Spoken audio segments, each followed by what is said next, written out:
Olá, queridos! Tudo bem aí com vocês? Sejam muito bem-vindos a mais uma lição da nossa jornada de volta para casa. Faz tempo que eu não me apresento mais aqui, mas quem é novo, que está chegando, meu nome é Ana Morari e eu sou terapeuta e estudante de um curso em milagres. E a gente tem feito os exercícios, as lições de um curso em milagres, sendo guiados pela jornada através do livro de exercícios do Kenneth Wapnick, certo? E a gente já está na primeira revisão, estamos na lição 53 e hoje faremos mais 5 lições, certo? Se você não é inscrito ainda no canal, se inscreva no canal e acione o sininho das notificações, porque todos os dias aqui no Instagram, na página despertardoser.ucem, a gente estuda uma nova lição e depois eu passo para o canal Despertar do Ser no YouTube. Então, são vídeos diários.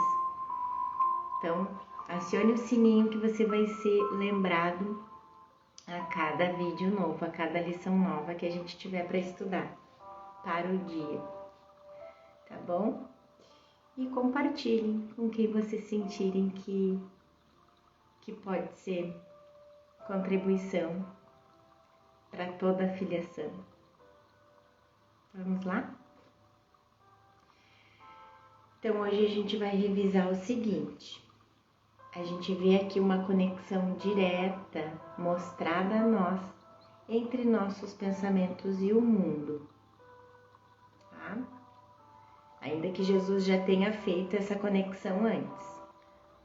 Então, a lição 11 diz: os meus pensamentos sem significado estão me mostrando um mundo sem significado. Essa é a ideia do dia, é a lição 11, tá? É a ideia central da lição. E agora a gente vai ler o desenvolvimento, o comentário de Jesus a respeito da lição. Depois disso, a gente vai ler os comentários do Kenneth. Então, Jesus comenta que, já que os pensamentos dos quais estou ciente não significam coisa alguma, o mundo que os retrata não pode ter significado. O que está produzindo esse mundo é insano, assim como o que ele produz. A realidade não é insana. E eu tenho pensamentos reais, bem como pensamentos insanos. Vamos ver o que o Kenneth vai falar a respeito disso.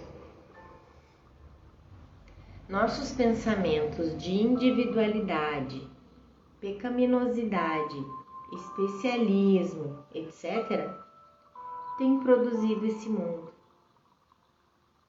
Portanto, uma vez que a causa do mundo são os meus pensamentos insanos, então o mundo, como o efeito, precisa ser igualmente insano. Eu acho que nesse ponto, né, gente, acho que não precisa nem a gente ter já contato com o curso em milagres pra gente perceber que esse mundo não pode estar certo, não pode ser normal, não pode ser certo, que é insano. A gente já pensou nisso bem antes de entrar em contato com o curso em milagres, é ou não é? Causa e efeito nunca estão separados, pois são um. A realidade, no entanto, não é insana, apesar dos protestos em contrário do ego. ele nos diz que Deus é insano, vingativo e zangado. No entanto, Deus, pensa de outra forma.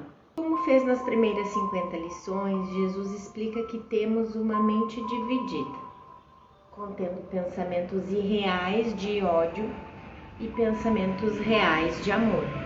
Resta a nós escolhermos quais devemos tornar reais para nós mesmos. A gente enxerga isso como um mundo dual, né?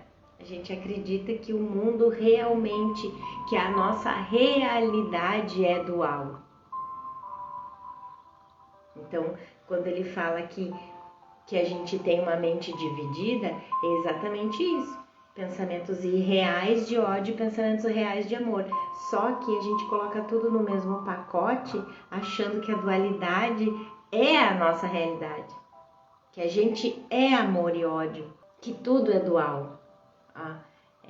Coragem, medo, amor, ódio, tudo é dual. Noite, dia, saúde, doença, prosperidade, abundância, falta, escassez, tudo a gente coloca no mesmo pacote e a gente dá realidade para tudo, sendo que a única realidade que existe é o amor. Se a gente pensar em saúde, tem que ter a contraparte, que é doença. Se a gente pensar em prosperidade e abundância, tem que ter a contraparte, que é falta e escassez. Entende que tudo isso é ilusório? Porque cada ideia dessas, ela consequentemente faz o seu oposto. Só que isso não existe. Isso é ilusório. Isso que Jesus está dizendo aqui. É ilusório porque a única coisa que existe são pensamentos reais de amor. Essa ideia até me veio ontem, eu não escrevi na hora e me foi esses pensamentos, sabe? Me fugiram esses pensamentos. Mas agora, nesse instante, voltou aqui que realmente a gente sempre fica querendo e desejando a parte positiva, vamos dizer assim, abundância, prosperidade, saúde. Mas isso tem que refletir no oposto. Entende que no céu isso não tem significado? Abundância, prosperidade, saúde, porque lá tudo é perfeito. Então não tem significado. É só na dualidade que a gente pensa nisso, em que a gente deseja isso. No fundo, porque a gente acredita que não tem. Então, o oposto surge dessa ideia, né?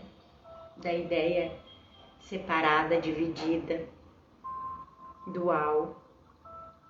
Resta a nós escolhermos quais devemos tornar reais para nós. E o que ele tenta nos ensinar é que a gente reconheça que a única coisa que é real são os pensamentos reais de amor. Ele tenta nos ajudar a perceber o quão miseráveis e infelizes nos tornamos quando escolhemos os pensamentos irreais de ataque, julgamento e especialismo. É essa miséria que, em última instância, vai nos impelir a escolher outra vez. Agora o Kenneth cita um pedacinho do capítulo 2 do livro. A tolerância à dor pode ser alta, mas não é sem limites. Lembra que em outra lição eu falei com vocês que não é questão de cansar de sofrer, porque o ego não cansa de sofrer, não cansa de punir, de se autopunir. de julgar e auto-julgar, ele não cansa. A palavra é outra. O que a gente precisa fazer não é chegar num nível de cansaço, porque esse nível não vai chegar nunca. Para o ego, a tolerância à dor é alta e sem limites. Na verdade, a gente precisa desistir da dor. Seguindo no capítulo 2, eventualmente, todos começam a reconhecer, embora de forma tênue, que tem que existir um caminho melhor. É aí que a gente desiste.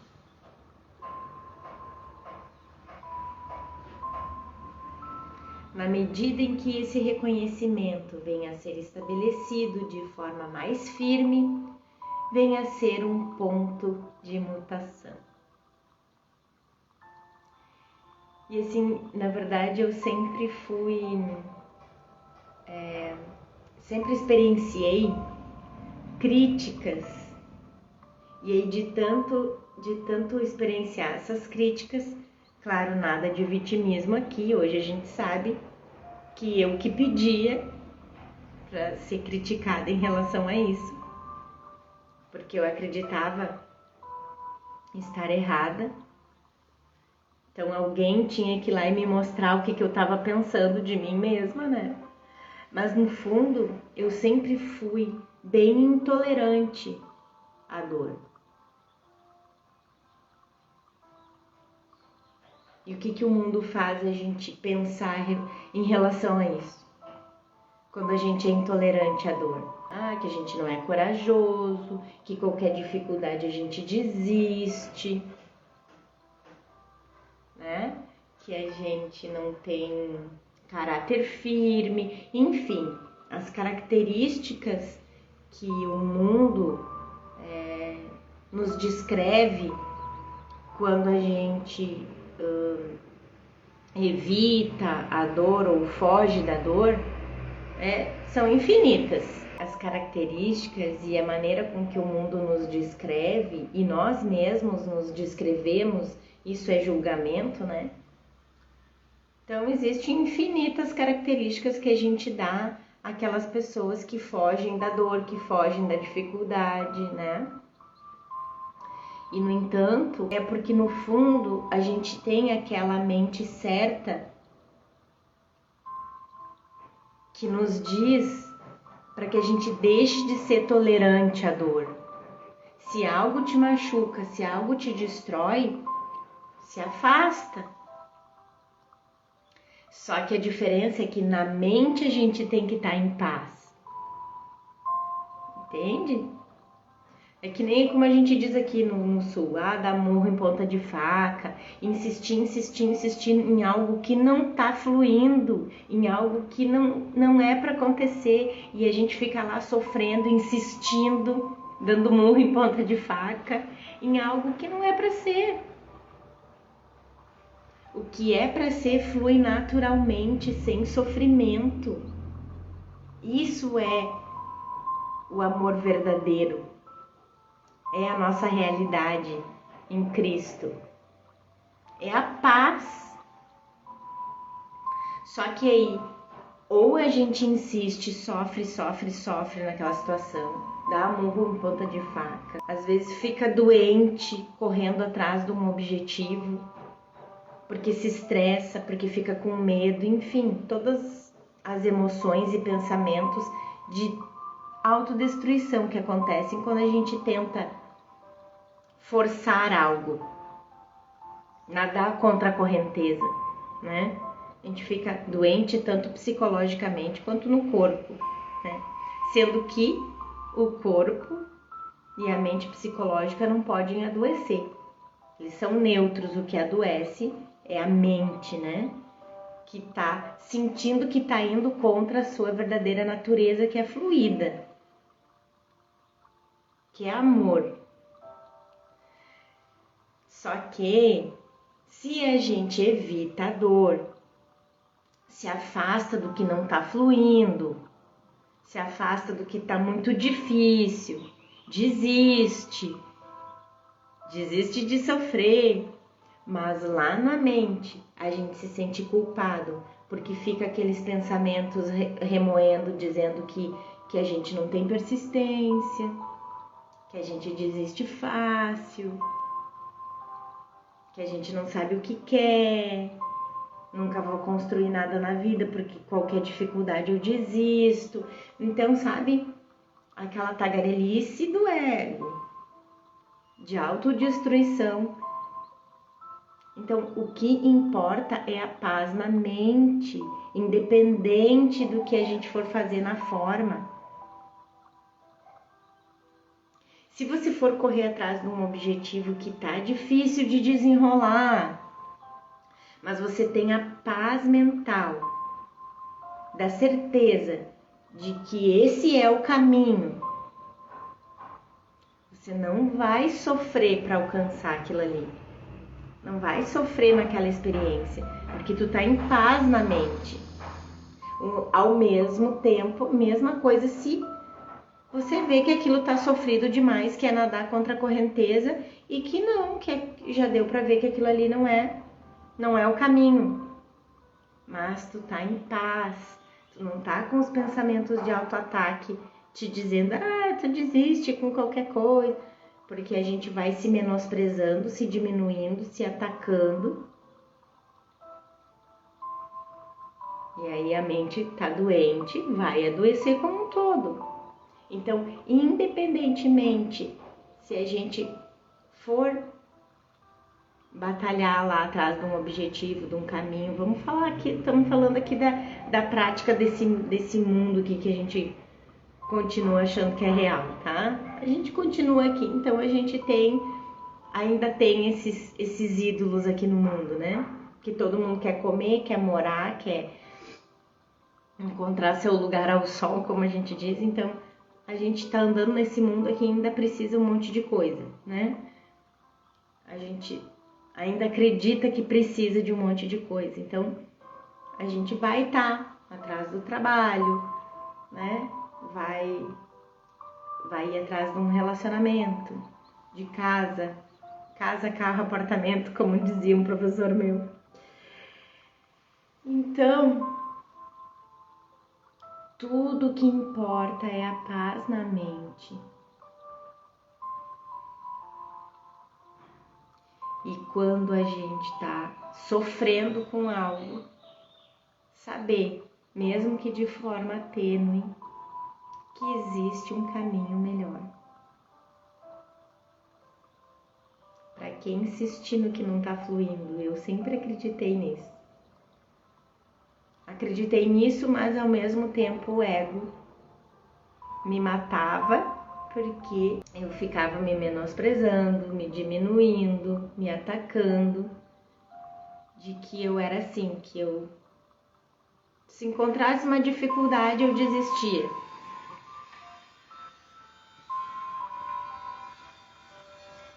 Porque é bem isso. Não importa se tu vai seguir ou se tu vai desistir. O que importa é o que te deixa em paz. E geralmente, quando é o caminho certo, é porque a gente tá na mente certa, então a gente tá em paz. Então é a melhor decisão naquele momento. Entende? Espero que eu tenha conseguido me fazer entender, mas é bem importante esse ponto. Tem que existir, e existe um caminho melhor para tudo. Então, hoje em dia eu tenho ainda mais certeza de que tudo que tá difícil demais, tudo que tá trancado, tudo que não tá fluindo e que eu não estou em paz, já é um sinal de que não é aquele o caminho. Então, quieto, peço para o Espírito Santo corrigir todos os equívocos da minha mente e me guiar na melhor maneira de agir no comportamento, na forma. E aí sim, se eu tenho que desistir ou se eu tenho que insistir, vai ser em paz. Então, voltando mais um parágrafo da lição em que Jesus comenta que os meus pensamentos sem significado estão me mostrando um mundo sem significado, que é a ideia principal. Ele comenta agora: eu posso, portanto, ver o mundo real se considerar os meus pensamentos reais como meu guia para ver. E é isso que a gente estava falando. Então, a gente pode ver o mundo real se a gente considerar os pensamentos reais como guia. Então, a gente já logo pede, o Espírito Santo, te entrega os meus pensamentos para que sejam substituídos pelos teus. Me guia em como pensar, em como agir, na forma, no comportamento, mas principalmente substituir os pensamentos do ego pelos pensamentos do Espírito Santo, que é a causa. Agora o Kenneth entra aqui dizendo que esse é o mundo da visão, o mundo interno, no qual não existem pensamentos de separação ou julgamento. O mundo do pensamento que está além do sonho de ódio, no qual somos capazes de pelo menos vermos o sonho pelo que ele é. A partir daí, é só mais um instante até Deus se abaixar e nos erguer até Ele mesmo. O passo final em nossa jornada. Como vemos descrito nessa adorável afirmação que está no capítulo 11, que Jesus diz: e então o teu Pai inclinar-se-á para ti e dará o último passo, elevando-te até Ele. E a gente vai agora para a lição 12, que diz: eu estou transtornado porque vejo um mundo sem significado. Pensamentos insanos transtornam, produzem um mundo em que não há ordem em lugar algum. Só o caos governa um mundo que representa uma forma de pensar caótica, e o caos não tem leis. A gente vê isso o tempo todo aqui. Experienciamos isso o tempo todo aqui, não é? As leis do mundo, primeiro que tem leis para ter, né? Porque funcionar não funciona. Não posso viver em paz em tal mundo. Eu não escolho valorizar algo que é totalmente insano e não tem nenhum significado. Ele quer dizer aqui que a gente não pode viver em paz nesse mundo. E na verdade, por esse mundo não ser real, a gente não precisa vê-lo de modo algum. A menos que a gente escolha valorizar. Mas se eu não escolho valorizar algo que é totalmente insano e não tem nenhum significado. Isso é o pensamento do nosso verdadeiro ser. E agora o Kenneth comenta aqui. Em As Leis do Caos, Jesus coloca a palavra leis entre aspas, significando que elas não são realmente leis. Porque não fazem sentido. As únicas leis reais são as leis de Deus. Jesus não faz isso aqui, mas o significado é o mesmo. Caos não tem leis. Isso a gente pode compreender. Antes de podermos escolher não valorizar o que é totalmente insano, Primeiro precisamos aceitar que o mundo é totalmente insano. Mas em algum nível na mente do ego, a gente ainda acredita que o mundo é real.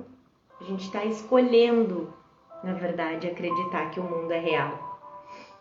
Mesmo em algum nível, a gente já se dando conta de que isso tudo é muito insano, a gente ainda está escolhendo dar realidade para esse mundo, para esse caos, para esse mundo insano. A gente continua escolhendo dar realidade para ele, que é totalmente diferente de ser real mesmo, né? O que nos ajuda a perceber isso é que o mundo nos deixa totalmente infelizes. Os desejos do nosso especialismo, mesmo quando são atendidos e gratificados, não nos fazem felizes. E não nos trazem a paz de Deus.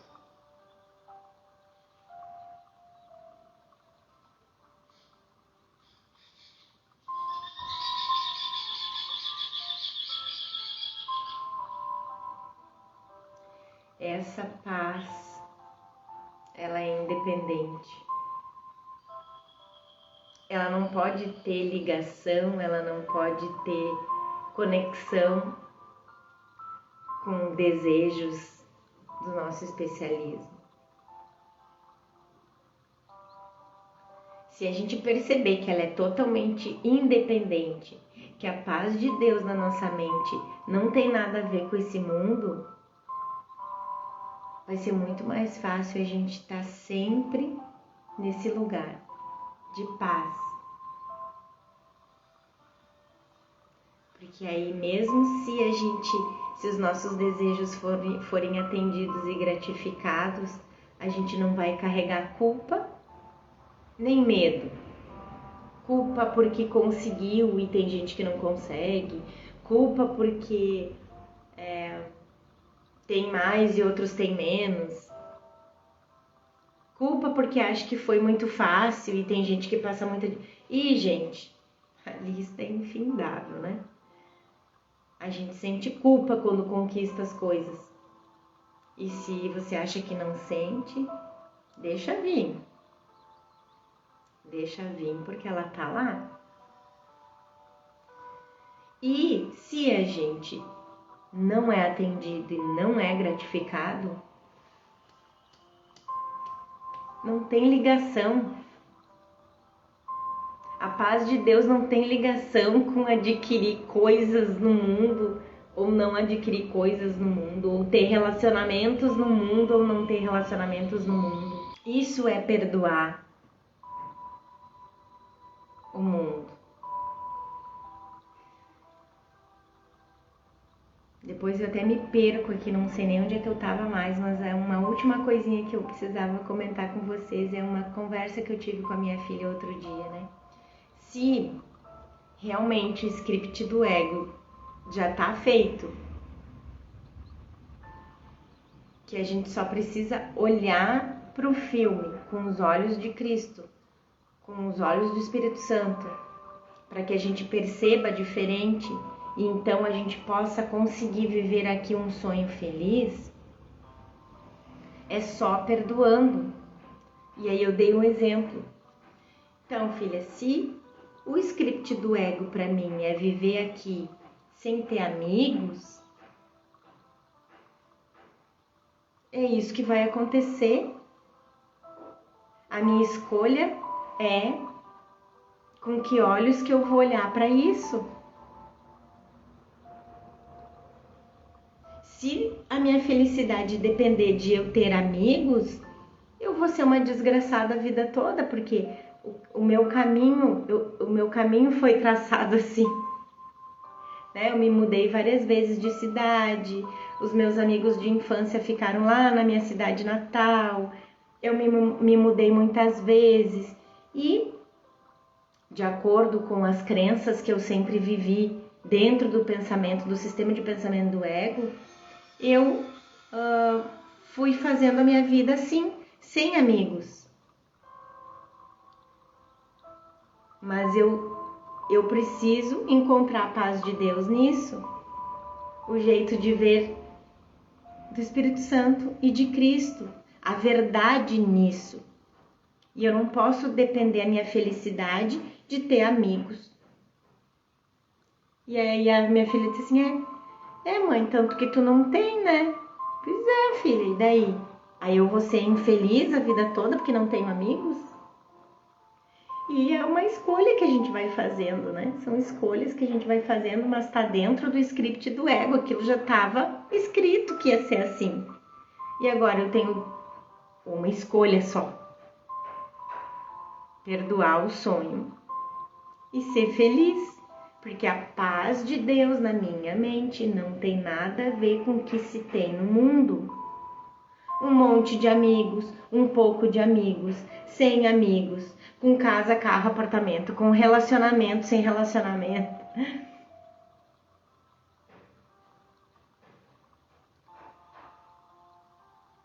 Há uns anos atrás, nossa, eu pensava, não conseguia ficar longe do marido, né?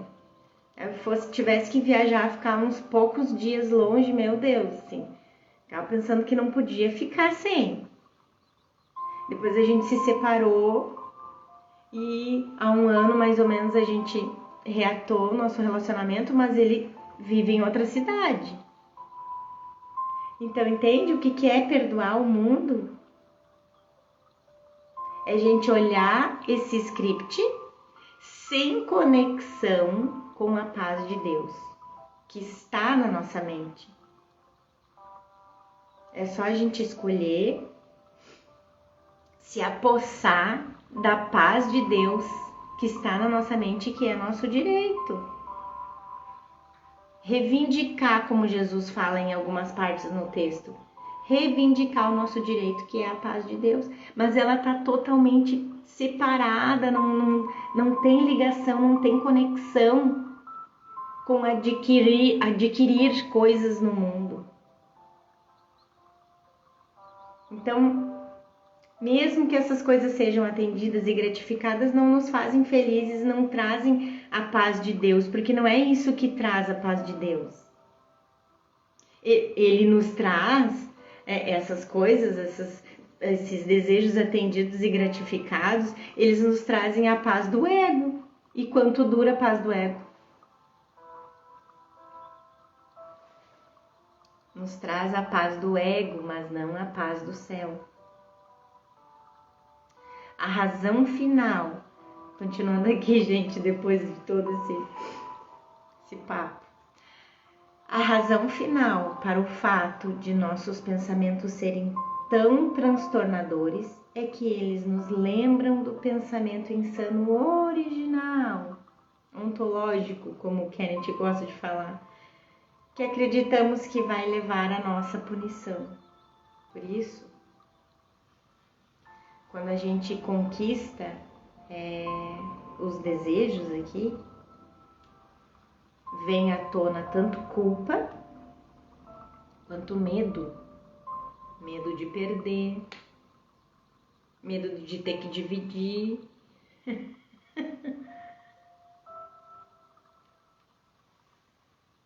Essa é a paz do ego. Sempre no medo que um dia vai acabar.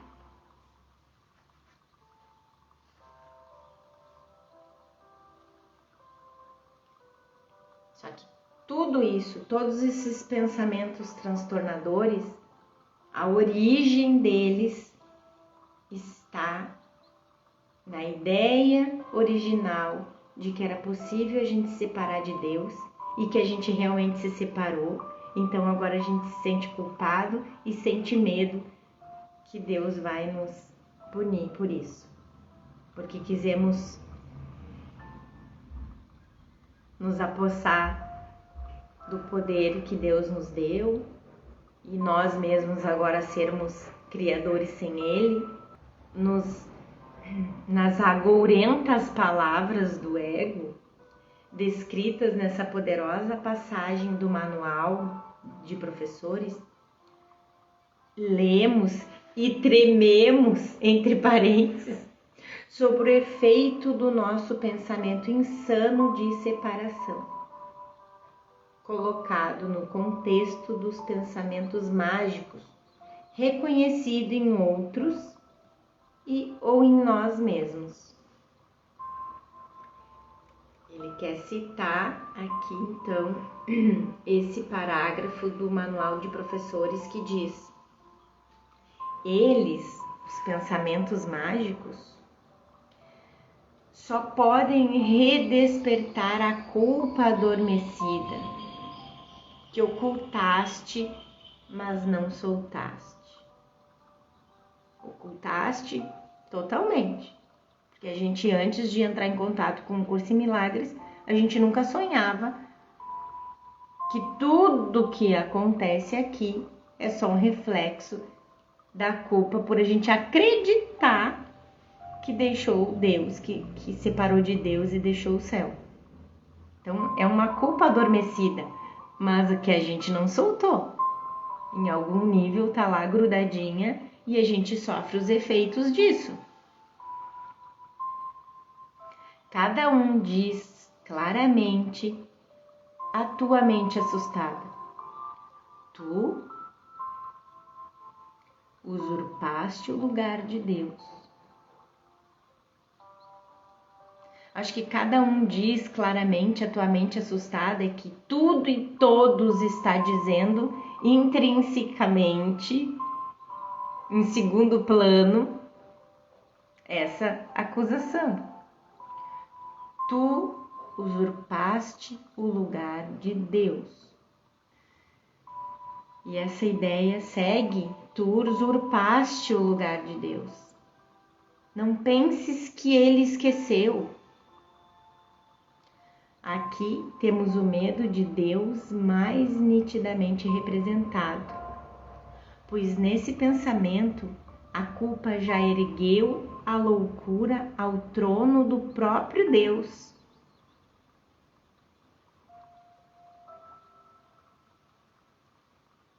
Tipo, a gente acredita, aqui na experiência, a gente acredita que o outro é conforme a gente acredita que a gente é.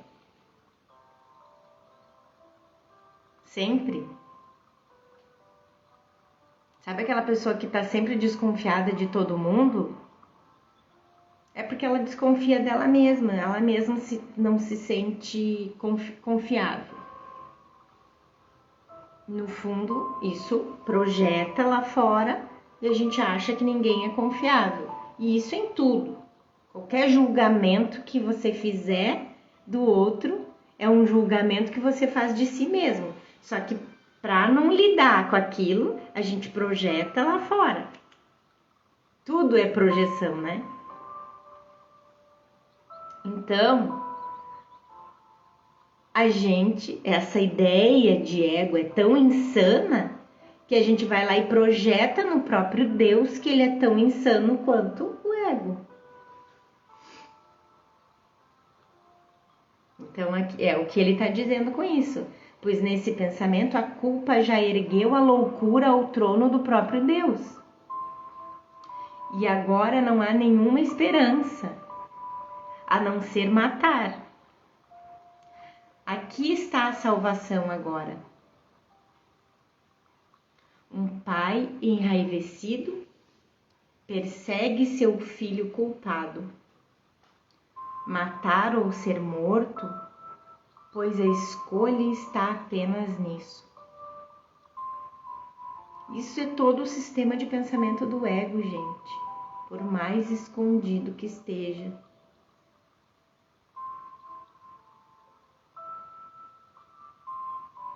Além dessa, não há nenhuma, pois o que foi feito não pode ser desfeito. A mancha de sangue nunca pode ser removida e qualquer um que carregue essa mancha em si mesmo não pode deixar de encontrar a morte. Todo esse parágrafo do Manual de Professores está descrevendo totalmente o sistema de pensamento do ego. É isso que ele faz a gente pensar e acreditar. mas porque a gente escolheu acreditar, escolheu dar poder a ele. Então, por isso que o ego fez corpos, fez um mundo de corpos, porque ele dizia que era o único jeito da gente se esconder de Deus, em corpos onde Deus não nos encontraria. E aí o Kenneth diz aqui que o perdão nos permite examinar a insanidade destrutiva de tal sistema de pensamento. Perdoar o quê? Perdoar que isso tudo não passou de um sonho. Todo esse sistema de pensamento de assassinato e morte do ego é um sonho insano. Então, o perdão nos permite examinar a insanidade destrutiva de tal sistema de pensamento, ajudando-nos a aceitá-lo pelo que ele é, um reconhecimento pelo qual podemos apenas ser profundamente gratos, e seu milagre leva além da mágica insana para a pura sanidade da vida eterna. É essa gratidão, o reconhecimento de que o perdão do mundo desfaz todo o equívoco. E agora a gente vai para a lição 13, que diz que um mundo sem significado gera medo.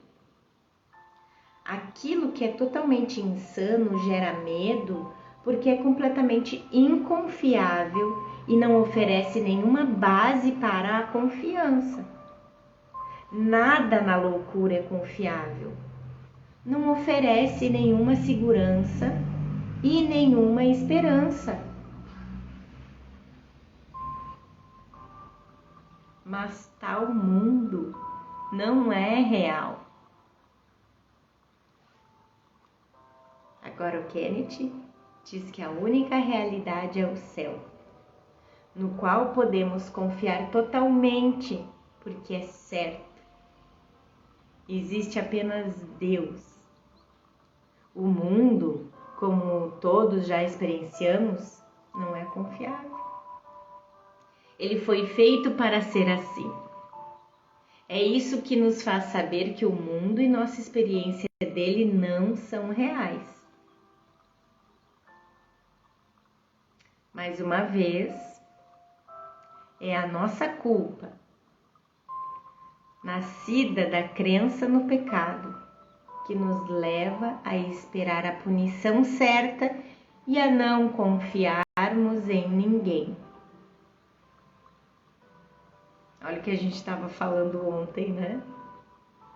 O melhor que podemos fazer é nos proteger contra o ataque certo, utilizando diversas defesas que servem apenas para manter a separação que estabelece a necessidade de defesas para início de conversa.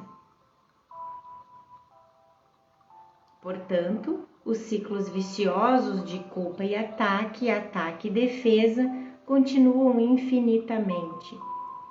Eles sempre vão continuar, até que suas premissas fundamentais sejam expostas à verdade. Então, o Filho de Deus é invulnerável.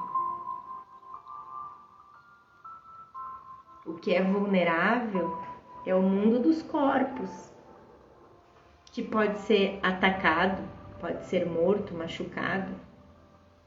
O corpo físico e psicológico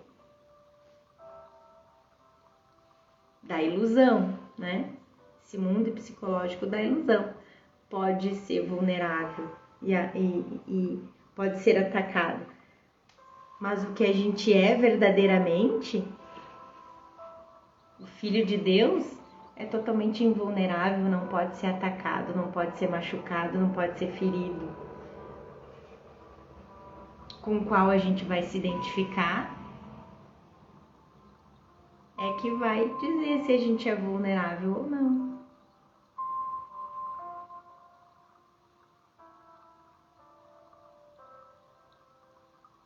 Assim foi Jesus.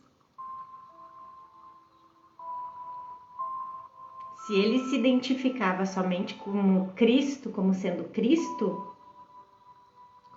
mente, como sendo espírito, ele não pode ter se sentido atacado, nem mesmo com a crucificação. Sei que é difícil ainda nesse nível a gente compreender como é que pode. Mas a nossa mente certa nos diz que isso é totalmente verdadeiro. Que ninguém pode te atacar. Tá, mais um parágrafo aqui que Jesus desenvolve dessa lição 13, de que um mundo sem significado gera medo.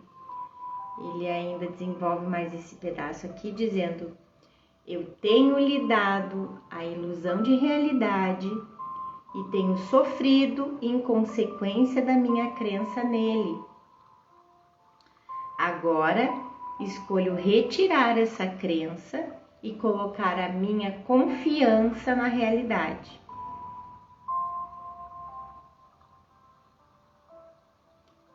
Ao escolher isso, estou escapando de todos os efeitos do mundo do medo, porque estou reconhecendo que ele não existe.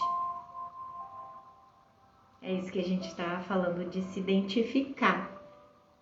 Com quem que a gente está se identificando? Quem é que a gente acredita que é a nossa identidade?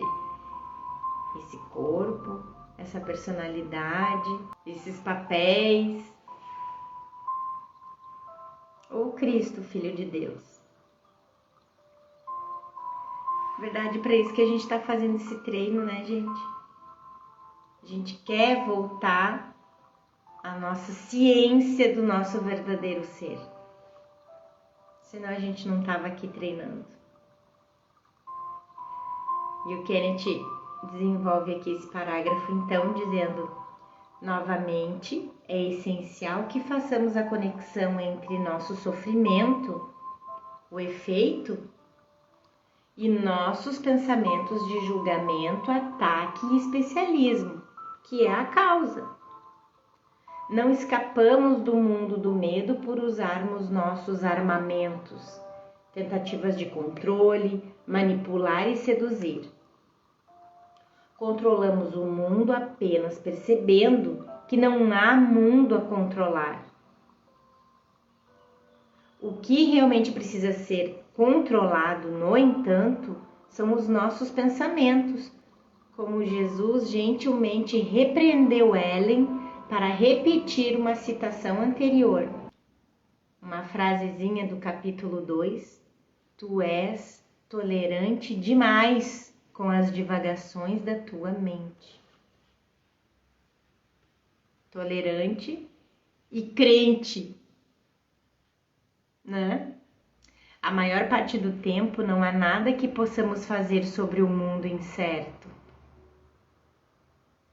Mas certamente podemos fazer algo sobre nossos pensamentos incertos. É isso tudo que a gente estava falando antes, de não depender de nada nesse mundo aqui, para estar na mente certa, na paz de Deus. Então a gente, na maioria das vezes, não vai poder mudar o script do ego, mas sim o que a gente pensa do script do ego. O que a gente pensa do script do ego, a gente pode ser mudado. Começar a enxergar tudo aqui como sala de aula. Olhar com os olhos do Espírito Santo para todo esse script.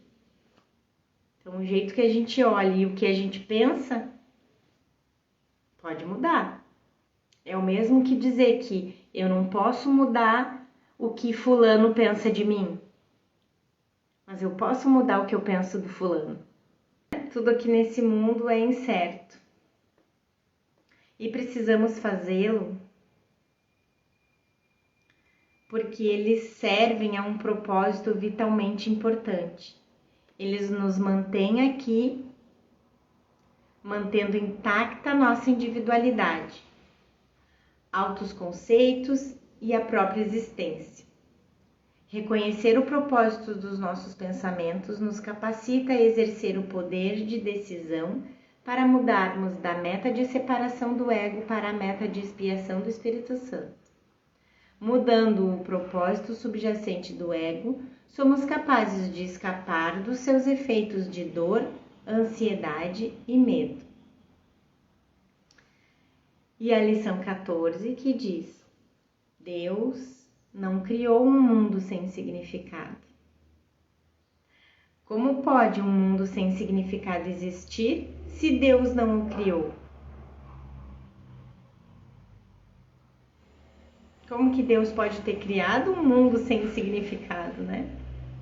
Ele é a fonte de todo significado. E tudo que é real está em sua mente.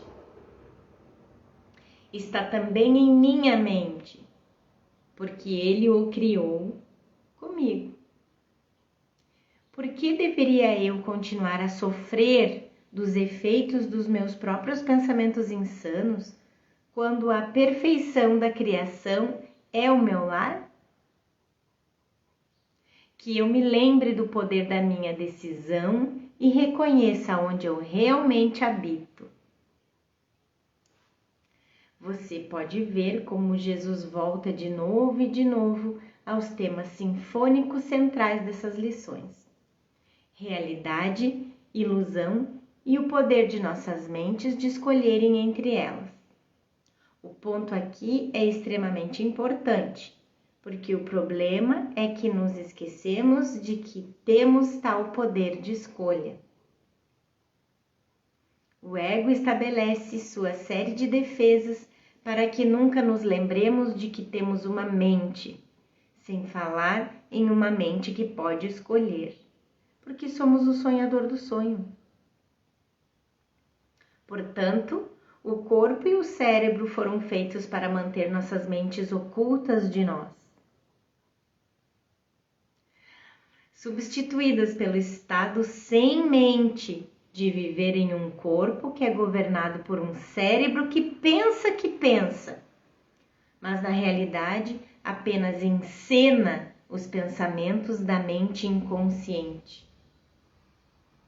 Esses pensamentos são apenas dois: a crença do ego em que a falta de significado triunfou sobre o significado, e a expiação do Espírito Santo de que os pensamentos do ego são irreais porque estão fora da mente de Deus, portanto não têm efeitos. Apesar dos meus sonhos febris em contrário, permaneço em casa, em Deus. O que é mantido em minha memória, na mente certa, pelo Espírito Santo. Agora posso me lembrar e escolher outra vez. Gente, voltem esse trecho desse comentário do Kenneth, que vale a pena. Vale a pena ler de novo e ouvir de novo. Lição 15. Meus pensamentos são imagens que eu tenho feito. Tudo que eu vejo reflete os meus pensamentos. São os meus pensamentos que me dizem onde estou e o que sou. O fato de eu ver um mundo no qual há sofrimento, perda e morte me mostra que estou vendo apenas a representação dos meus pensamentos insanos e não estou permitindo que os meus pensamentos reais lancem a sua luz beneficente sobre o que vejo. Isso aponta para a dimensão crucial do trabalho de todos com um curso em milagres. Muitos dos seus estudantes tendem a negar que veem um mundo de sofrimento, perda e morte. Ao invés disso, eles proclamam que o mundo é realmente maravilhoso. Parte do plano de Deus ou de Jesus? Além disso, o novo milênio trará cura em todos os lugares onde for necessária, banhando-nos a todos com luz. O problema de olhar através desses óculos cor-de-rosa é que, se não reconhecemos a insanidade, dor e sofrimento do mundo, nunca iremos reconhecer sua fonte em nossas mentes. O ego faz e transfere a autoria. A única forma de podermos voltar para a insanidade em nossas mentes é reconhecendo a insanidade que percebemos. Se nós insistirmos, nessa teimosia e arrogância, e insistirmos que tudo é maravilhoso, que esse mundo é um mundo maravilhoso, repleto de acontecimentos maravilhosos, esse é um curso maravilhoso que Jesus nos deu. Se a gente continuar nessa teimosia de que tudo isso daqui é maravilhoso, nunca vamos perceber que o que estamos vendo do lado de fora é uma defesa. Ao invés de vermos um mundo odioso que fizemos, nós o encobrimos e o transformamos em algo bonito. Esse não é um mundo bonito porque foi feito a partir de pensamentos terríveis. Mais uma vez, a única maneira de podermos alcançar nossos pensamentos e mudar nossas mentes sobre eles é ver seus efeitos. O que, novamente, é o mundo cruel e vicioso no qual vivemos. Jesus diz aqui que, no entanto, o caminho de Deus é certo. As imagens que tenho feito não podem prevalecer contra ele, porque não é minha vontade que o façam. A minha vontade é a vontade de Deus, e eu não colocarei outros deuses diante dele. Jesus novamente apela ao poder de escolha de nossas mentes, entre ilusões e a verdade. A sentença final foi tirada do primeiro mandamento no livro do Êxodo. É a base para a discussão do capítulo 10 do texto. O ponto aqui, assim como lá, é que os deuses de separação, doença, sofrimento e morte do ego não têm poder sobre o Filho de Deus, que permanece como Deus o criou.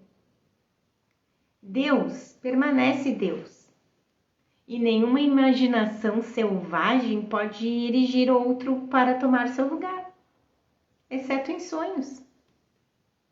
Portanto, nossa vontade nunca deixou de ser uma com a vontade de Deus. E nós continuamos em casa, onde Deus quer que estejamos. Que pode ir contra a vontade de Deus, né, gente? Meus queridos, foi longa porque eu falei demais hoje, mais uma vez. Bom treino para vocês e a gente se vê amanhã. Tchau!